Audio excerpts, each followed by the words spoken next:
Ibu, mari kita akan berdoa.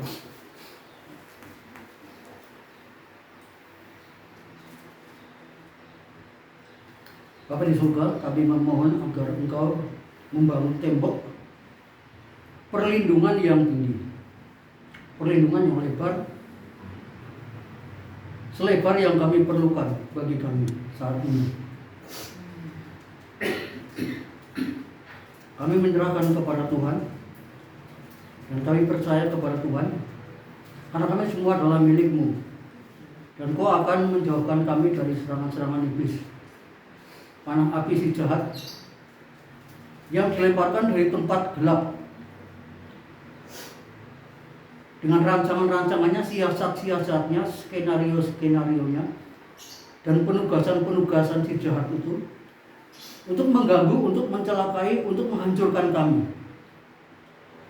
Kami minta darah Yesus menguduskan, memproteksi kami semua, dan menutup semua celah atas kehidupan kami yang tidak layak, sehingga setan tidak mengambil keuntungan sedikit pun atas kehidupan kami sekarang. Kami juga minta agar Engkau mengutus malaikat-malaikat-Mu untuk menjaga setiap kami, karena secara rohani kami berperang saat ini melawan kuasa-kuasa gelap.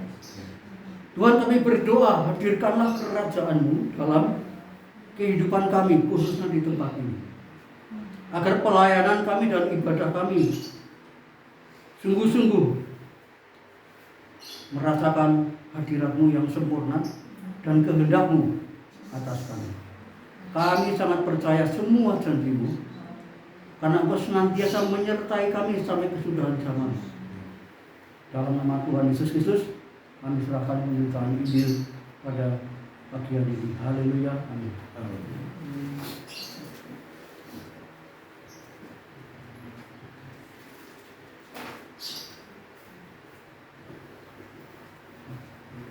Saya waktu itu dekatan masa tidak bisa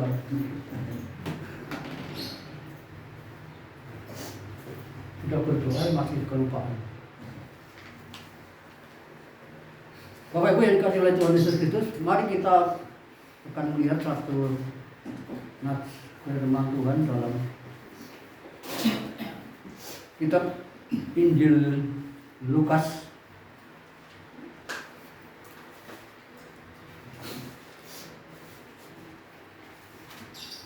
pasal yang ke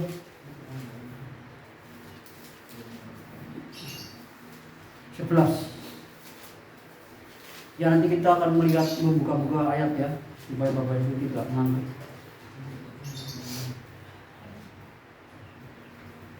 Jadi salah satu untuk supaya tidak ngantuk juga Bapak Ibu ikut membuka kitab, ikut membaca supaya iblis tidak menggocok kita.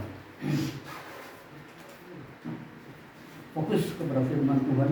Lukas pasal 11 ayat 14 sampai 23. Mari kita akan baca bersama-sama dan bersuara sampai telinga kita mendengar, Bapak Ibu. Baca sampai telinga kita mendengar. Jangan kebatinan ya, jangan dibaca di hati saja, itu kebatinan. Mari kita baca bersuara dengan saya. Lukas 11 ayat 14 sampai ayat 23. 1, 2, 3. Pada suatu kali Yesus mengusir dari seorang suatu setan yang membingungkan. Ketika setan itu keluar, orang itu dapat berkata-kata, maka heranlah orang banyak. Tetapi ada di antara mereka yang berkata, ia mengusir setan dengan kuasa Beelzebul, penghulu setan. Ada pula yang meminta suatu tanda di surga kepadanya untuk mencapai dia.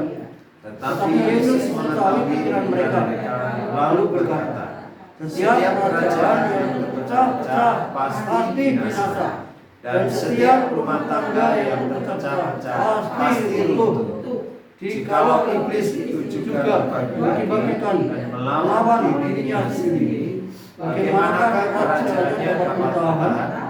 Sebab kamu berkata bahwa aku mengusir setan dengan kuasa Beelzebul. Jadi jika aku mengusir setan dengan kuasa Beelzebul, Dengan kuasa apakah mengikut manusianya? Sebab itu merekalah yang akan menjadi hakim. Tetapi jika kamu mengusir setan dengan kuasa Allah, maka sesungguhnya kerajaan Allah sudah datang kepadamu. Apabila seorang yang kuat dan yang lengkap bersenjata menjaga rumahnya sendiri, maka amanlah segala miliknya. Tetapi jika seorang yang lebih kuat daripadanya menyerang dan mengalahkannya, maka orang itu akan mendapat perlengkapan senjata yang dikatakannya dan akan membagi-bagikan rampasannya. Siapa tidak bersama aku, ia melawan aku, dan siapa tidak mengumpulkan bersamaku, ia mencerai-beraikan. Amin. Bapak Ibu yang dikasihi oleh Tuhan Yesus Kristus, kita akan melihat. Saya akan memberikan tema atau judul di sini adalah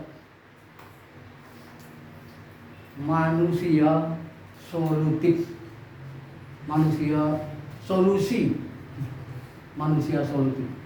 Bapak Ibu, Yesus kan manusia sejati 100%, tapi juga Allah sejati, Allah 100% bukan? Nah, di sini kita melihat kehadiran Yesus itu di suatu tempat. Dalam teks bacaan kita ini Yesus betul-betul menjadi manusia yang solutif, yang solusi. Artinya apa? Kehadiran Yesus, keberadaan Yesus itu menjadi jalan keluar gitu ya. Selalu menjadi jalan keluar. Di sini kan masalahnya ada orang yang kerasukan setan gitu ya. Itu Yesus datang lalu diusir gitu. Ini manusia solutif. Manusia solutif. Bapak Ibu dan saya siapa? Bapak Ibu dan saya siapa? Bapak Ibu dan saya adalah gambar dan rupa Allah, bukan? Bapak Ibu dan saya gambar dan rupa Allah. Jadi Bapak Ibu dan saya gambar dan rupa Yesus, bukan? Iya, gambar dan rupa Yesus.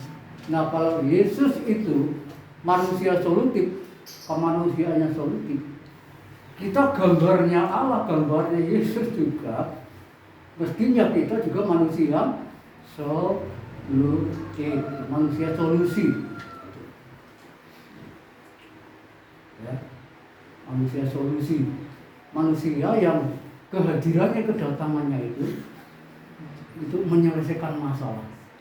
Nah, terutama di sini adalah masalah di dalam pelayanan, masalah di dalam pelayanan, masalah di dalam kehidupan.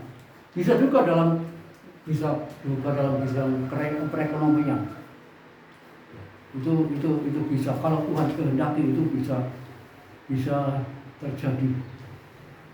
Pokoknya yang kasih oleh Tuhan Yesus Kristus bahwa kita itu adalah manusia solutif.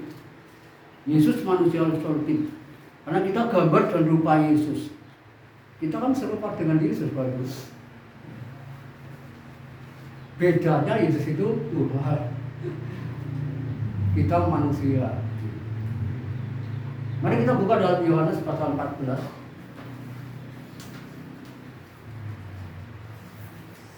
Ayat 12.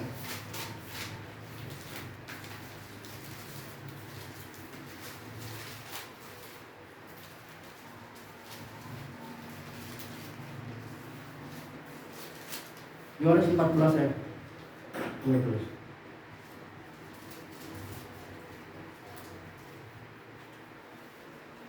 Maksud saya 24 ya.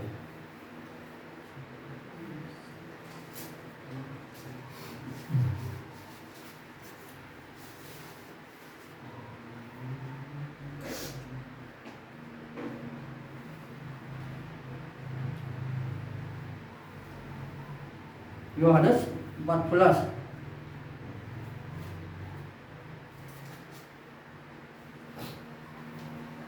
Sudah? Mari kita akan baca bersama-sama. 1, 2, 3. Barang siapa tidak mengasihi aku, ia tidak menuruti firman-Ku, dan firman yang kamu dengar itu bukanlah daripada aku, melainkan dari Bapa yang mengutus aku. Yohanes 14 ayat 12. 24 ayat 12. Ayat 12. Ya. Ayat 12, mari kita baca. 1, 2, 3. Aku berkata kepadamu, sesungguhnya barang siapa percaya kepadaku, ia akan melakukan juga pekerjaan-pekerjaan yang aku lakukan, bahkan pekerjaan-pekerjaan yang lebih besar daripada itu, sebab aku pergi kepada Bapa. Barang siapa yang percaya kepadaku, ia akan melakukan seperti yang Yesus lakukan, bahkan lebih besar, lebih banyak daripada yang Yesus lakukan. Wih, hebat sekali ya manusia kan? Bukan gitu. Memang secara kualitas Yesus kan Tuhan, kita manusia kalau itu. Ah, itu justru menang dia. Tetapi ini bicara kuantitas. Bicara kuantitas Bapak Ibu. Kualitas Yesus dan kita beda sekali. Yesus Tuhan, kita manusia. Tetapi ini ayat ini bicara tentang kuantitas. Sekarang kita lihat lagi.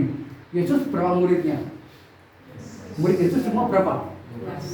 Jangan pikir Yudas Iskariot dulu. Semua berapa? 12. Muridnya Pak Pairan dulu waktu dia kuliah di STI membaptis berapa hingga lulus, berapa yang dibaptis Pak Pairan, berapa muridnya Pak Pairan. Di STI Jogja itu kalau lulus itu baptisannya itu prakteknya itu 15 jiwa. Yesus saja 12 gitu. Jadi STI hebat gitu, secara kuantitas, secara jumlah melebihi Yesus. Tapi bukan dalam arti yang seperti itu. Yesus sendiri mengatakan secara kuantitas kamu bisa, bahkan di ayat lain dikatakan seorang murid itu akan melebihi gurunya. Gitu, betul? Ada ayatnya itu. Yesus bukanlah guru dan kita muridnya. Kita bisa berbuat lebih banyak daripada Yesus. Karena apa di sini dikatakan? Aku akan pergi kepada Bapa. Itu masalahnya kan gitu. Yesus mau pergi ke Bapa, Yesus mau terangkat ke surga, ya kan? Tapi di sini bicara kuantitas. Itu secara kuantitas kita bisa melebihi. Tetapi itu bukan sombongan tentang kehebatan kita. Itu yang diberikan oleh Tuhan Yesus kepada kita. Nah, kita melanjutkan tongkat estafetnya itu menjadi manusia solutif. Manusia solutif kita itu. Nah, mari kita melihat Bapak Ibu, bagaimana itu menjadi manusia yang solutif. Ya. Kita melihat di sini, Yesus. Apa sikap Yesus terhadap seseorang yang kerasukan setan di sini? Atau apa sikap Yesus terhadap orang-orang yang dihadapi Yesus yang kena sakit penyakit? Sikap Yesus bagaimana?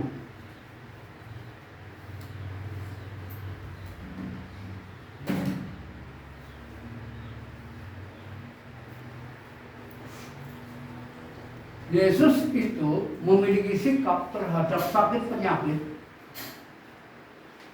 Yesus itu melarang keras. Ya, dalam bagian ini, Yesus itu melarang keras. Tubuh itu bukan untuk sakit penyakit. Yesus melarang keras, Bapak. Ya. Kenapa ini Yesus mengusir? Karena Yesus melarang. Orang itu dirasuki setan, orang itu dikuasai sakit penyakit. Dalam bagian lain Yesus Kristus menghardik, ya, menghardik setan yang ada pada orang yang sakit itu. Walaupun tidak semua orang sakit itu dikarenakan setan, tetapi ketika kita melihat konteks ini, orang ini sakit itu karena setan. Maka Yesus itu mengusir, itu sikap Yesus. Itu mengusir. Yesus mengusir. Yesus melarang, Yesus menegur keras. Bahkan kalau kita ingat Yesus di dalam perahu dengan murid-muridnya itu, murid-muridnya pada teriak-teriak minta tolong, guru, guru, kita binasa, kita binasa. Yesus menghardik angin. Diam, diam kamu. Semuanya diam. Yesus ini. Itu manusia salibik. Tidak ikut ketakutan, tapi dia datang, dia hadir. Jadi sikap Yesus itu tidak kompromi terhadap sakit penyakit, termasuk sakit penyakit yang barangkali dialami oleh Bapak Ibu dan saya. Yesus itu tidak mau kompromi. Yesus keras, menegur, merangkaskan. Lalu apa yang terjadi dengan sikap Yesus itu? Dia menegur, dia mengusir. Apa yang terjadi? Ya.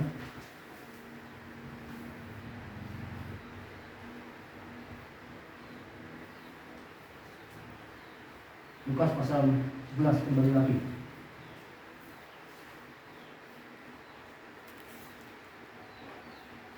Dia mengusir setan dengan kuasa Beelzebul. Ini kata mereka. Lalu kita melihat ayat yang ke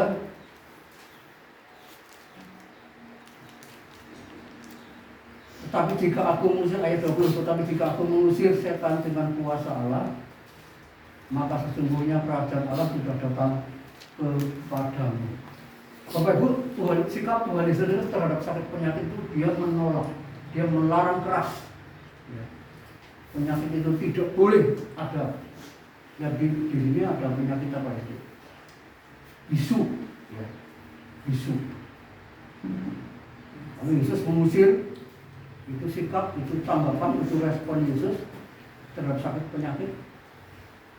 Karena memang pada dasarnya dia tidak setuju, maka dia mengusirnya dengan kuasa Roh Allah. Itu Bapak Ibu. Nah Bapak Ibu dan saya pun juga sebenarnya harus punya sikap yang sama. Karena Bapak Ibu dan saya juga manusia solutif. Terus saja Bapak Ibu, setelah saya ikut itu pengurapan di Bandung waktu itu, kalau saya mendengar ada orang sakit gitu, itu beda kayak sebelumnya, beda sekali. Sekarang kalau saya mendengar, wah orang itu sakit, dia sakit, beda sekali Bapak Ibu. Hati saya itu udah beda. Hati saya tuh inginnya itu ke sana gitu, inginnya itu ke sana. Beda dengan dulu. Itu sakit, diam saja. Sekarang dalam hati saya, mau enggak ya aku doakan, mau enggak ya aku doakan. Jangan-jangan nanti enggak mau aku doakan, ya akhirnya saya enggak berdoa. Terus saja waktu saya habis dari pengurapan itu, Bu Nato sadar nggak sadar, saya langsung ke rumahnya Bu Nato, saya cari Bu Nato, karena dia juga jemaat kita, jadi ya saya mau, waktu itu sakit apa saya itu lupa, boleh saya doakan sekali, datang sana, itu Bu Nato sembuh. Lalu kedua kali mau tak doakan lagi, kayaknya ibu ragu-ragu gitu loh, jadi akhirnya ya udah saya doa. Nah, bisa terjadi kesembuhan Bapak Ibu. Orang yang didoakan itu iman, percaya. Gitu. Kalau tidak percaya ya tidak akan terjadi. Yang percaya tidak Bapak Ibu. Ketika saya Noni dan guru itu keluar pulang naik travel itu dari Bandung, itu 30 menit lagi itu sampai di Kledung, di rest area Kledung, di rest area travel. 30 menit lagi itu sampai di situ. Nah, Ruby itu perutnya luar biasa, sakit luar biasa. Nah, itu gara-gara apa ya? Wah, untuk di jalan itu kami hanya bertiga saja. Jadi itu kayak mobil saya sendiri gitu. Jadi, wah, Ruby gulung kami itu. Udah minum obat, udah minum ini, yang obat yang dibawa diminum. Lalu bilang sama supirnya, Mas, rest areanya masih jauh enggak ya? Aduh, masih 30 menit, Bu. Langsung, wah, dalam hati saya, jalan menuju. Kalau begitu turun ke rest area itu, turun duduk di dan pesan makan itu ya. Kami bertiga berdoa di sini. Dan khususnya saya berdoa. Minta perlindungan seperti yang tadi saya doakan. Perlindungan yang tinggi atas serangan-serangan balik jahat. Bisa berdoa, dia berdoa dalam nama Yesus. Intinya Ruby sembuh. Saya merasa itu waktu itu saya diuji oleh Tuhan. Sejauh mana pengurapan yang dari Tuhan yang sudah diberikan kepada saya khususnya. Diuji. Waduh, awalnya anu juga ya, mati juga. Aduh, sakit kayak gini perutnya ya. Enggak, pokoknya berdoa dalam nama Yesus. Sembuh Bapak Ibu. Sembuh. Terus terang saja Bapak Ibu, saya bukan pamer, bukan sombong. Sampai hari ini puluhan orang yang saya doakan. Tapi nggak ada di Ketapung, di luar semua. Dan sebagian besar itu sembuh. Mas Johan pernah saya doakan di rumahnya. Juga ada pemulihan karena sekali. Kalau mau didoakan, terjadi kesembuhan. Apapun persoalannya. Karena kita itu solutif. Dan Bapak Ibu juga bisa menjadi manusia solutif. Loh, kita sama-sama gambar dari Allah. Yohanes 14 ayat 12. Kamu bisa melakukan. Kita murid-murid Tuhan bukan? Waktu itu Yesus bilang sama 12 muridnya. Kita juga murid-murid Tuhan. Kita sudah dimuridkan kan? Ya itu. Jadi kita memang murid Tuhan. Bisa Bapak. Nah, mari kita melihat di sini. Yesus mengusir setan dengan kuasa Roh Allah. Dan jadi kita itu mengusir setannya, menyembuhkan sakitnya itu dengan kuasa Roh Allah, Bapak Ibu. Hanya dengan kuasa Roh Allah, bukan dengan kuasa-kuasa yang lain. Ya. Hanya dengan kuasa Roh Allah. Kita berdoa saja. Nah, sebenarnya ada hal-hal yang harus kita ketahui agar supaya kita sungguh-sungguh bisa menjadi manusia yang solutif, gitu ya. Itu memang ada hal-hal yang harus kita pahami. Kita harus dekat dengan Tuhan, intim dengan Tuhan, harus taat dengan Tuhan, harus hidup kudus, harus rendah hati, ya, di hadapan Tuhan. Tetapi kita harus tahu posisi kita. Posisi kita itu bagaimana sebenarnya. Bapak Ibu bisa melihat dalam kitab Efesus pasal 1 ayat 21 dan 22. Itu posisi Bapak Ibu dan saya. Kita harus tahu posisi untuk menyerang musuh itu, harus kita tahu posisi kita di hadapan Tuhan. Ini peperangan Tuhan, kita harus tahu posisinya. Coba bacakan Efesus 1 ayat 21 sampai ayat 22.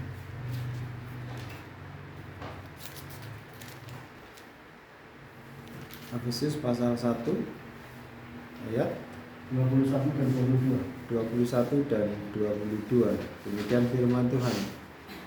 Jauh lebih tinggi dari segala pemerintah dan penguasa dan kekuasaan dan kerajaan dan tiap-tiap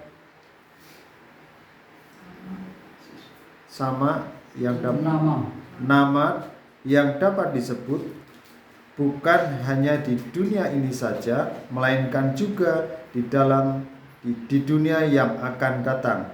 Dan segala sesuatu yang telah diletakkannya di bawah kaki Kristus, dan dia telah diberikannya kepada jemaat sebagai kepala dari segala yang ada.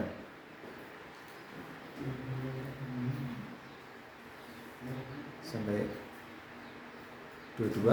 Enggak. Nah, Bapak Ibu dikasih oleh Yesus, kita melihat di situ bahwa Kristus itu, ya, yang dikerjakannya di dalam Kristus, dikerjakan oleh Allah di dalam Yesus dengan membangkitkan dia. Jadi Yesus itu dibangkitkan dari antara orang mati, dan Yesus didudukkan oleh Allah Bapa di sebelah kanannya di surga. Dan itu jauh lebih tinggi. Ini posisi Yesus jauh lebih tinggi daripada segala pemerintah-pemerintah, ya, iblis, setan dan lain sebagainya itu, ya. Bukan hanya di dunia ini saja, melainkan juga di dunia yang akan datang. Nah, ayat 22,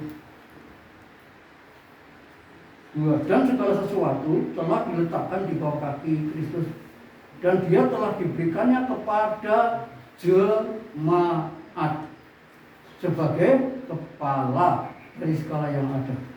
Jadi segala sesuatu yang diberikan oleh Allah Bapa kepada Yesus itu telah diletakkannya di bawah kaki Kristus, dan dia besar, telah diberikannya kepada jemaat.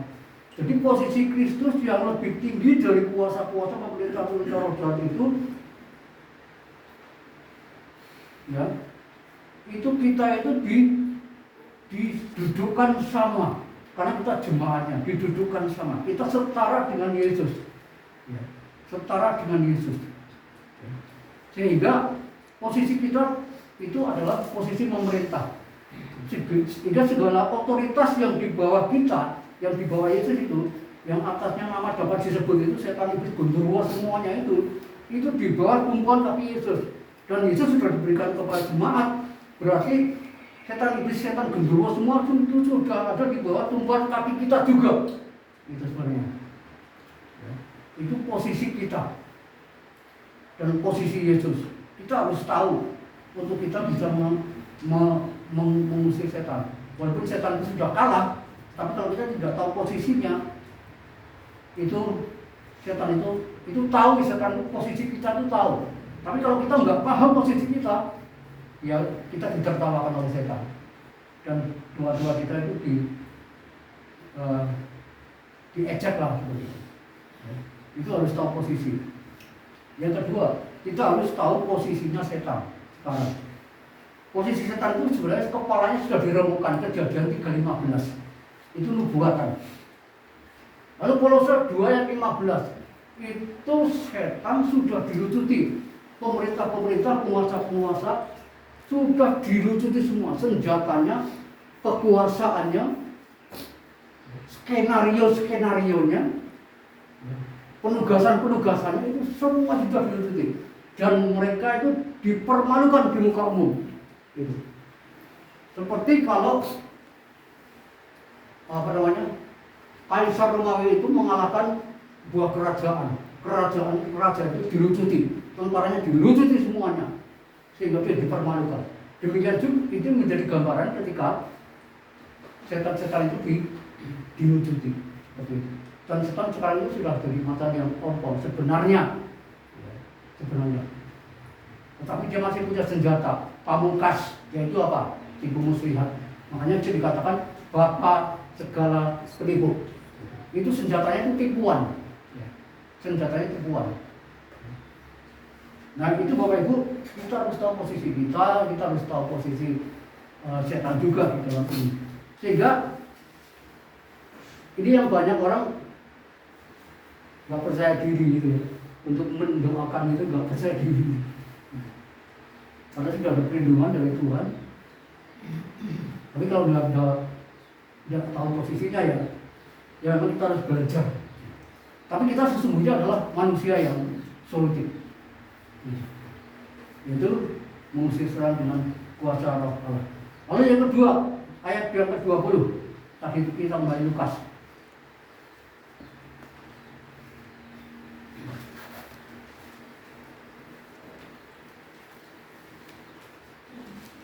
Dengan kuasa Allah, kuasa roh Allah itu untuk mengusir setan. Jadi manusia solutif itu mengusir setan dengan kuasa roh Allah. Ayat yang ke-20. Tetapi jika aku mengusir setan dengan kuasa Allah, maka sesungguhnya kerajaan Allah itu sudah datang kepadamu. Nah, walaupun ketika kita atau ketika Yesus itu mengusir setan dengan kuasa roh Allah, apa yang terjadi? Sesungguhnya kerajaan Allah sudah datang. Ya. Jadi kerajaan Allah sudah datang. Artinya begini, ketika kita mengusir setan pada seseorang, ya, orang itu sembuh, setan keluar pergi, artinya kerajaan Allah datang kepada orang itu. Ya. Nah ini apa namanya? Alasan Yesus Kristus mengapa dia mengusir setan dengan kuasa roh Allah. Karena mendatangkan kerajaan Allah. Orang disembuhkan dari sakit penyakit yang dikuasai oleh setan, sembuh, itu kerajaan Allah itu datang. Bapak Ibu, tanggung jawab orang percaya itu adalah mendatangkan kerajaan Allah. Khotbah Tuhan Yesus di bukit itu tentang kerajaan Allah, itu tentang peraturan-peraturan kerajaan Allah, itu tentang bagaimana orang itu sebagai warga kerajaan Allah itu hidup di dunia ini dan yang akan datang. Itu khotbah di bukit Matius pasal yang 5-7 itu tentang peraturan-peraturan kerajaan Allah. Dalam doa Bapa kami di surga, ditulis dalam namamu, datanglah kerajaanmu, jadilah kehendakmu. Tanggung jawab orang percaya adalah menghadirkan kuasa Allah. Termasuk itu tadi, mengusir setan. Ketika Yesus mengusir setan dengan kuasa Allah, maka kerajaan Allah itu sudah datang. Bapak Ibu, di dunia ini ada dua kerajaan. Kerajaan setan dan kerajaan Allah. Kerajaan gelap dan kerajaan terang. Ini hanya ada dua kerajaan. Ya.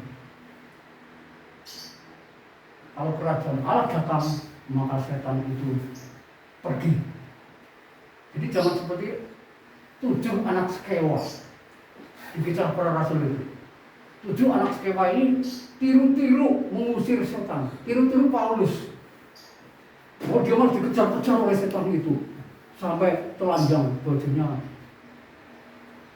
Karena apa? Karena dia nggak paham posisinya. Ya. Dia nggak mengusir dengan kuasa roh Allah, tetapi mengusir dengan kuasa itu. Paulus aku kenal, begitu setannya. Dia tiru-tiru Paulus. Jadi nggak bisa juga Bapak Ibu mengusir setan itu dengan tiru-tiru, nggak bisa. Jadi kita harus mengalami, artinya kuasa Allah itu yang ada pada kita itu harus kita apa ya istilahnya, harus kita operasikan gitu. Kuasa Allah yang ada di dalam kita itu harus dioperasikan begitu. Setiap orang yang percaya kepada Yesus itu sudah diberi kuasa. Para murid waktu itu diuji oleh Yesus. Terimalah rohku, itu kata Yesus kepada para murid. Bapak Ibu dan saya juga sudah terima kuasa Allah, karena ada Roh Kudus di sini. Jadi tinggal dioperasikan saja kuasa itu. Tetapi itu tadi ada tahu posisi kita, tahu posisi Yesus, tahu posisi setan. Udah dioperasikan saja. Artinya kita bergerak kemana-mana. Sehingga seperti Yesus itu keluar masuk desa, keluar masuk kota, semua orang yang sakit disembuhkan. Dan para murid juga seperti itu. Walaupun kadang-kadang murid juga gagal. Karena tidak percaya. Karena sombong. Karena merasa, wah, aku nggak mampu melihat keterbatasan diri sendiri. Jadi apapun keterbatasan Bapak Ibu dan saya, kita itu adalah manusia seperti. Kalau kita mau mendoakan seseorang, jangan melihat diri kita, oh, aku nggak pintar ngomong. Bapak Ibu, dalam pelayanan ini kefasihan bicara nggak diperlukan. Kefasihan bicara tidak diperlukan. Dalam menjadi orang yang solutif tidak diperlukan. Tetapi yang diperlukan adalah kuasa Roh Allah dioperasikan. Jadi pede aja dalam nama Yesus. Roh sakit penyakit kuat dalam nama Yesus. Itu dengan keyakinan, jangan dengan ragu-ragu. Setan melihat kita ketika kita mendoakan, dia juga melihat kita. Kalau kita kelihatannya ragu-ragu, wah dia nggak mau keluar gitu.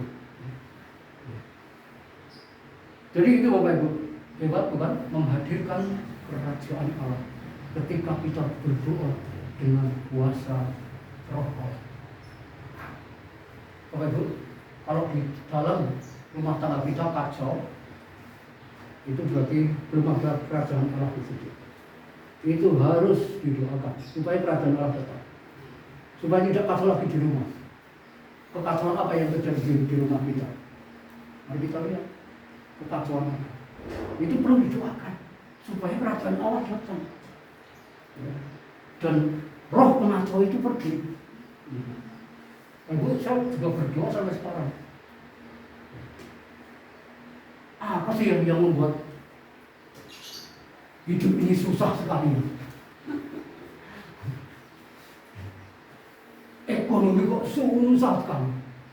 Oh Ibu, saya yakin juga ada roh-roh yang menggagalkan berkat-berkat Tuhan. Ada itu. Jadi itu. Oke, kita kembali ke sini. Jadi kerajaan Allah datang ketika kita mengusir setan. Lalu apa tujuan Yesus? Ayat 21 sampai 22. Lukas pasal 11. Apabila seorang yang kuat dan yang lengkap bersenjata menjaga rumahnya sendiri, maka amanlah segala miliknya. Tujuannya apa? Setan diusir, menghadirkan kuat, menghadirkan kerajaan Allah supaya aman.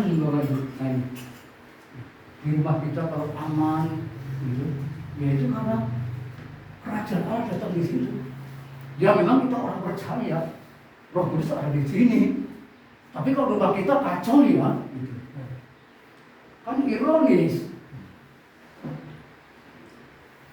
Kok nggak seirama ya dengan Roh Allah yang ada di sini?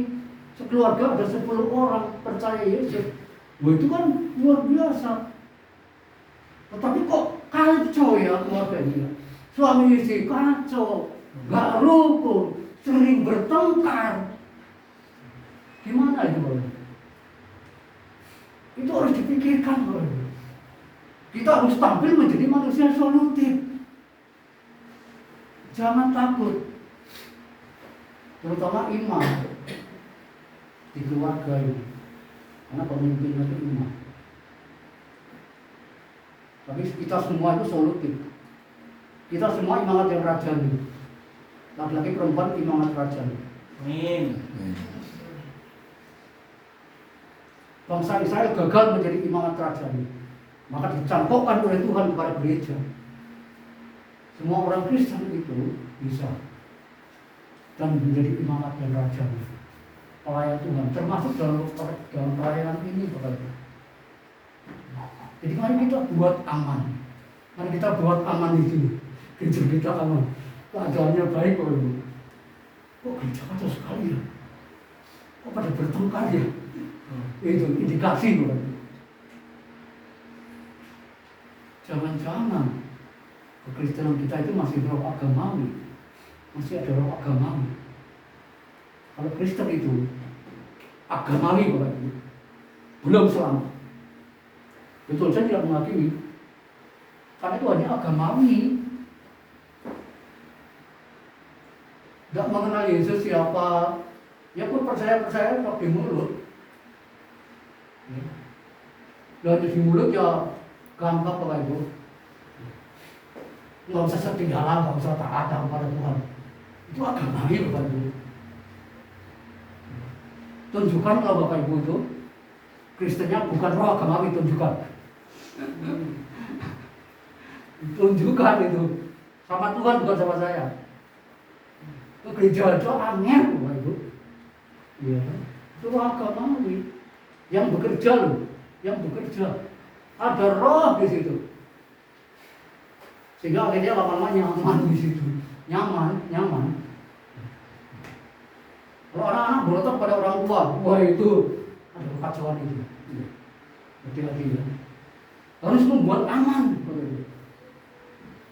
Yesus datang mengusir setan dengan kuasa Roh Allah supaya di rumah itu terjadi aman, nyaman, shalom, terjadi damai. Amin. Amin. Coba cek dulu.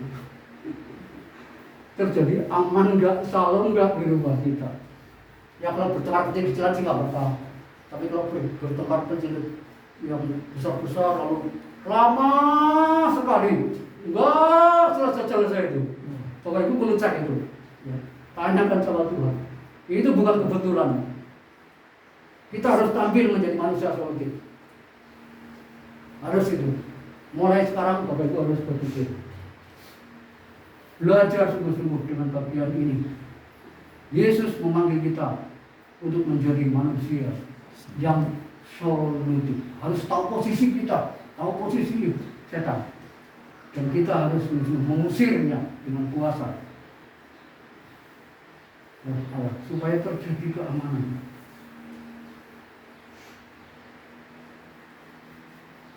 Kita jangan ditipu oleh setan, Bapak Ibu. Loh, di rumah kita nggak kacau kok. Di rumah kita kacau kok, kita bilangnya nggak kacau. Itu setan yang menipu. Gimana? Baik-baik? Ya baik-baik. Apanya yang baik, Bapak Ibu? Itu setan yang menipu itu. Efesus 6 ayat 11. Musuh kita itu bukan manusia, bukan darah dan daging, tetapi adalah roh-roh penguasa di udara, yaitu tipu muslihat, ditipu, tipuan itu.